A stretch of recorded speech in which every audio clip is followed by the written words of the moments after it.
Hey guys, what's happening? This is Will. I'm on another review. This right here would be probably my Ironman movie review. Probably like the first movie review that that I've done.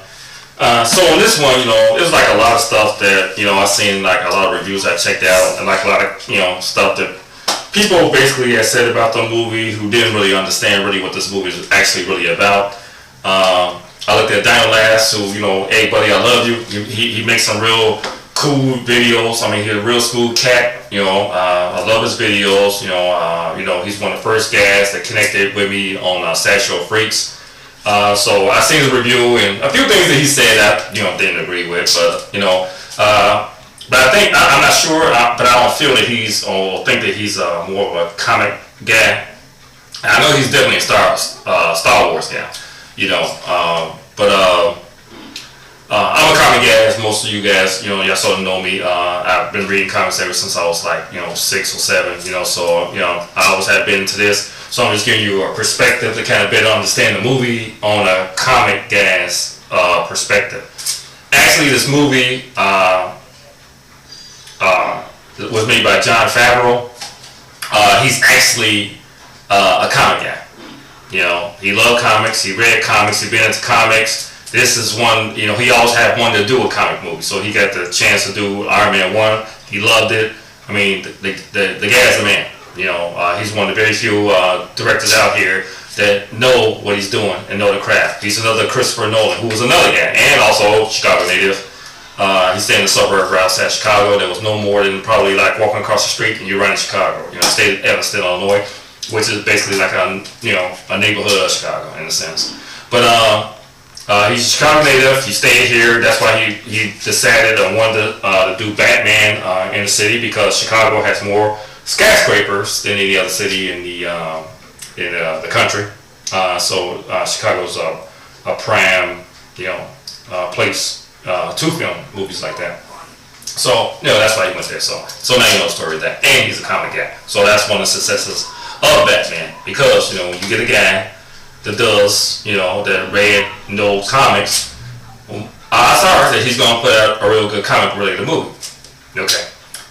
Okay, now get on to that. Okay, so Dino, he talked about like he felt the Black Widow, there was no need for her and everything. Wrong. It's definitely a reason for Black Widow to be in there, because one reason why, because what this movie is doing is going on to other movies, and they all actually are going to intertwine together.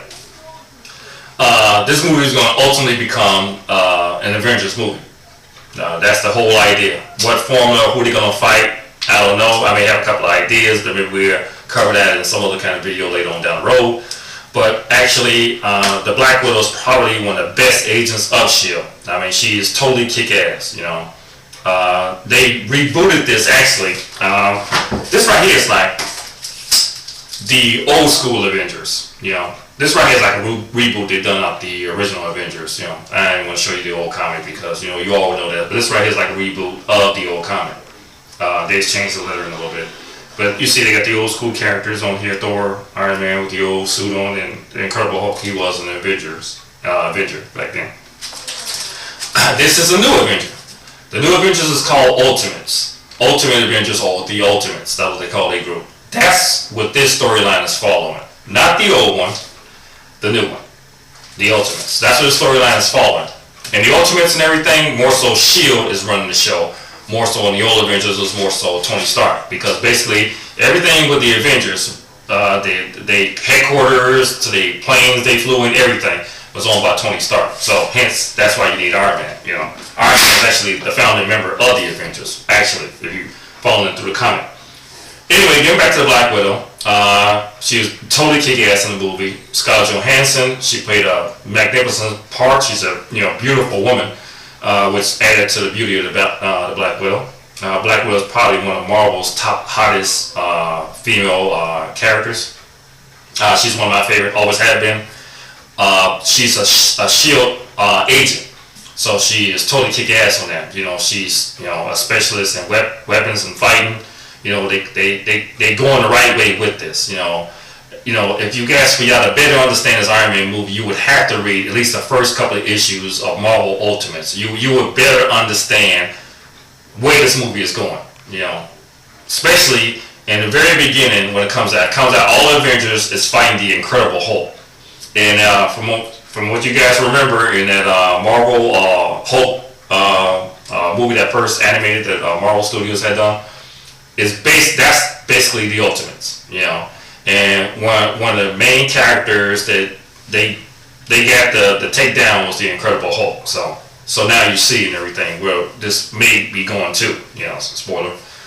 But anyway, I may say some spoiler stuff in here too. So if you hadn't seen the movie and you don't want to, you know, I may slip out and say some stuff that you may not want to hear and everything. So, you know, don't watch any more of this video because there's going to be plenty of spoilers in here.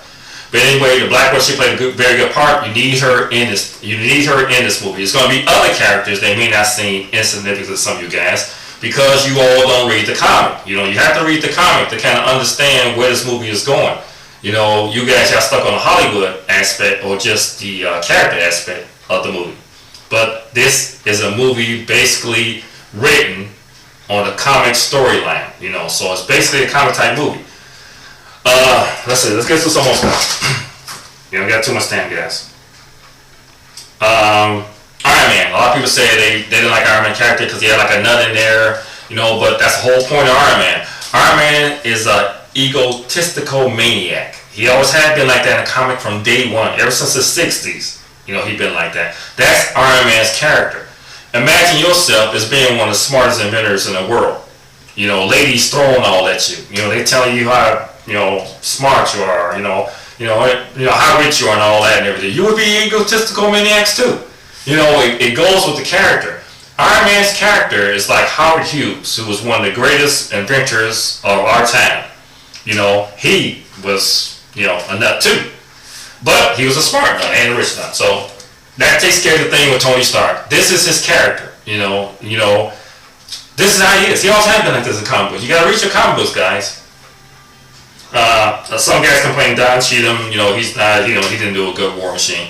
Under the circumstances, yes, I would prefer for Terrence Howard to play War Machine, but, you know, hey, you know, shit happens, and, you know, he's a good actor, a great actor, actually. He's actually a better actor than Terrence Howard, really, but once he got in the suit, you know, hey, that's War Machine, so, you know, you can't have everything, we can't have everything our way, you know, but I felt he done an excellent job, you know, he did a good job under the circumstances. Mickey Rourke. You couldn't pick a better guy to play a bad guy. That's one thing I would say about Mickey Rourke. He's better at playing bad guys than he would be just playing a good guy. You know, the guy's excellent. What can I say about him? He played a good, you know, kid, Ivan Vankoff, who was originally in the comic was the Crimson Dynamo. Now, spoiler, some of you guys, that last robot that fought War Machine in Iron Man, that was the Crimson Dynamo. Crimson Dynamo has been Iron Man's enemy in the comic, you know, so it was kind of good to see that in it, you know, it added to, you know, the coolness of the movie. I enjoyed seeing the Crimson Dynamo in it, you know, I loved it. It's right on cue. But Mickey Rourke, he nailed the part, you know, excellent. Nick Fury, Sam Jackson, excellent too. You know, in the new Avengers, the Marvel Ultimates, Nick Fury is black. He's no longer white. Do I like it? I don't know. You know, I was sort of used to you know, the Caucasian, the white Nick Fury. You know, I sort of liked him. I grew up on him. I have statues of him. The black one, you know, hey, with everything, they always, you know, change. You know, and that's what some of us we gotta realize. You know, sometimes change is good. You know, so you know, we see how it go. You know, hey, it may be cool, it may be good, you know, but hey, he's a cool character. He's good in playing Sam Jackson, and Nick Fury is a Sam Jackson type, you know, character. So, yeah, we just see how that go. But he does a pretty good part. Hey, I know we're a little, you know, short on time, guys, and everything. I know I'm to 10-minute mark. I may have to finish this a little bit later. Catch y'all on the next time.